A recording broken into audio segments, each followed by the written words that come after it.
Hello friends, this is unknown by Atul.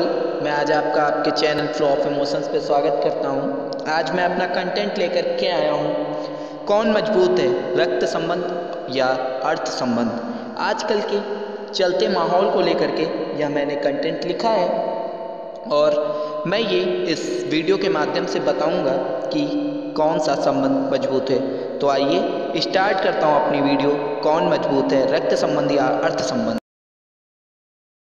हमारी दुनिया में रिश्ते तो बहुत हैं, लेकिन सबसे मजबूत रिश्ता कौन सा है? क्या आपने कभी सोचा है?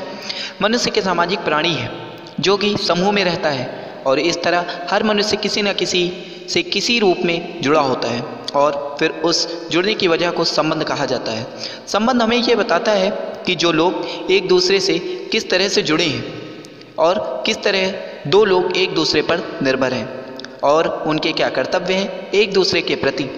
जन्म के साथ हमें बहुत से संबंधों में बांध दिया जाता है, जिसके साथ हमारा खून का रिश्ता होता है, जिनको हम अपना सगा कहते हैं। और फिर उसके बाद हम कुछ ऐसे लोगों से मिलते हैं जिनसे किसी न किसी रूप में हमारा संबंध होता है, जो हमारे विकास में सहयोग करते हैं, जिनका होना बहुत ज़रूरी होता है।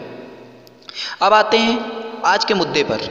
मैंने कई परिवारों को, कई सच्चे दोस्तों को और कई ऐसे लोगों को लड़ते झगड़ते और बिछड़ते हुए देखा है जिनके अलग होने की हम कल्पना भी नहीं कर सकते हैं। तो क्या आज के समय में एक नया संबंध हम सबके बीच बनने लगा है, जिसे अर्थ संबंध कहा जाता है। अर्थ के यहाँ दो अर्थ हैं, पहला है मतलब और दूसरा है पैसा। और जिस संबंध का नाम मैंने अर्थ संबंध रखा है, उनमें ये दोनों अर्थ शामिल होते हैं। हम अक्सर लोगों के मुंह से सुना करते हैं कि ये मतलब की दुनिया है और यहाँ हर कोई किसी न किसी से किसी मतलब के लिए एक दूसरे से जुड़ाता है। और यही बात रिश्तों की दरार की सबसे बड़ी वजह नज़र आती है। अगर अचानक किसी की कॉल आती है तो बात करने से पहले ही पता चल जाता है कि उसको मेरी ज़रूरत होगी, क्योंकि बिना मतलब तो कोई हमें याद ही नहीं कर सकता और हम उसकी मदद करते हैं। हमने उसके लिए क्या क्या किया ये हम सब याद रखते हैं और कभी कभी वो भूल जाता है और समय समय पर हम उसे याद दिलाते रहते हैं। महफिल में ये बताते रहते हैं कि हमने उसके लिए क्या क्या किया। ये बात कभी कभी बुरी भी लग जाती है कि आपने हमारे लिए जो भी किया, मैं उसके लिए आपका आभारी रहूँगा।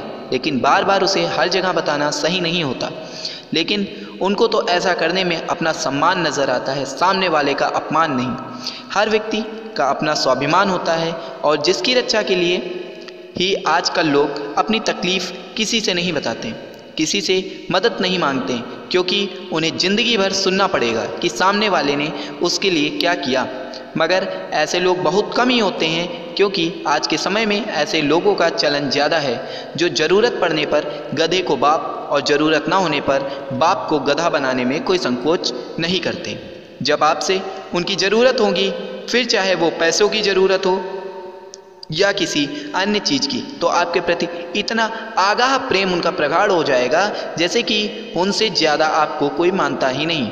और फिर प्रशंसा और ना जाने कितने भावास्त्र का प्रयोग करके अपने स्वार्थ को सिद्ध करने का प्रयास किया जाएगा। और जब तक आप उनके लिए उपयोगी और लाभदायक होंगे, तब तक उनके हृदय में आपके लिए प्रेम रहेगा। और जैसे आप अनुपयोगी होते जाएंगे, वैसे ही वो आपको पहचानने से इनकार कर देंगे या फिर किसी बेवजह की बात से आपसे लड़कर आपसे दूर हो जाएंगे। क्योंकि जब आप अनुपयोगी हो जाएंगे, इसका मतलब कि आपको किसी की ज़रूरत है जो आपकी सहायता करे, और उस सहायता से बचने के लिए आपके अर्थ संबंधी आपसे संबंध तोड़ने का प्रयास करेंगे। अर्थ संबंध के दूसरे परिप्रेक्ष्य में अब बात कर ही लेते हैं। ऐसा आपने भी देखा होगा कि जो लोग आर्थिक रूप से संपन्न होते हैं, उनके संबंधी भी ज़्यादा होते हैं, क्योंकि लोगों को उनसे ये आस रहती है कि इसके पास ज़्यादा पैसा है, ज़रूरत पड़ने पर ये हमारी मदद करेगा। किंतु असल बात तो ये होती है कि लोगों को इसी उम्मीद का फ़ायदा उठाकर वह अमीर व्यक्ति उनसे अपने काम करवाता रहता है और उनसे लाभ लेकर अपनी तिजोरी भरता रहता है, किंतु उन्हें इस बात का आभास ही नहीं रहता। और इसी उद्देश्य से उनके सगे संबंधी भी ज़्यादा होते हैं और मित्र बंधु भी ज़्यादा होते हैं। अगर आपको किसी बड़ी मदद की ज़रूरत पड़ेगी, उस समय आपको पता चलेगा कि आप जिसे अमीर और बड़ा समझ रहे थे, वो कितना गरीब और छोटा है। आप किसी की लाख बार मदद कीजिए, किसी पर लाख उपहार कीजिए, लेकिन आपके एक बार ना कहने से वो सब ध्वस्त हो जाएगा। आप उसके और वो आपका दुश्मन हो जाएगा। जिस तरह ताश के पत्तों का घर बनाने में बहुत समय लगता है, लेकिन उसके गिरने के लिए एक हल्की सी हवा ही काफ़ी है, बिल्कुल उसी तरह आज रिश्तों के साथ हो रहा है।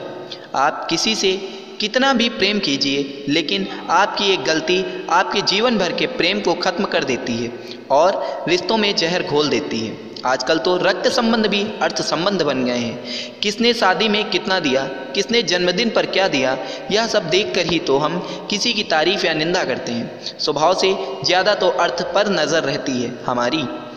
जिसने जितना ज़्यादा दिया वो उतना ही अच्छा हो गया हमारे लिए।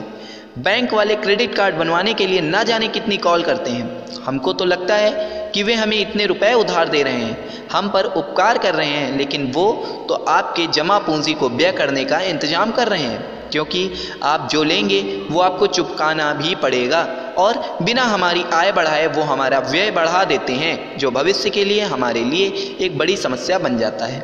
ना जाने कितने घर टूटे, कितने लोगों के दिल टूटे, कितने रिश्ते टूटे, क्योंकि उनका आधार है अर्थ संबंध। उनमें प्रेम संबंध भी इसी अर्थ संबंध की नींव पर ही बना था। कमज़ोर नींव पर चाहे जितने मजबूत इमारत बना लो, उसका गिरना तो तय ही है। इसलिए नींव मजबूत बनाओ, संबंध मजबूत बनाओ।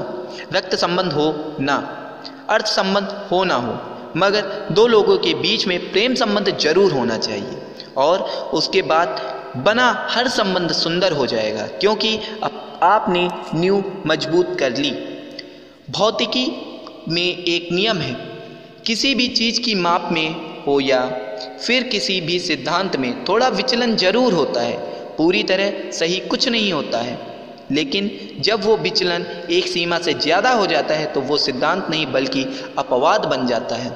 इसलिए रिश्तों में थोड़ी बहुत गलतफहमी या दरार आए तो उसे दूर करने का प्रयास कीजिए, वरना वो दरार इतनी बढ़ जाएगी कि फिर दो लोगों का मिलना असंभव हो जाएगा। धन्यवाद।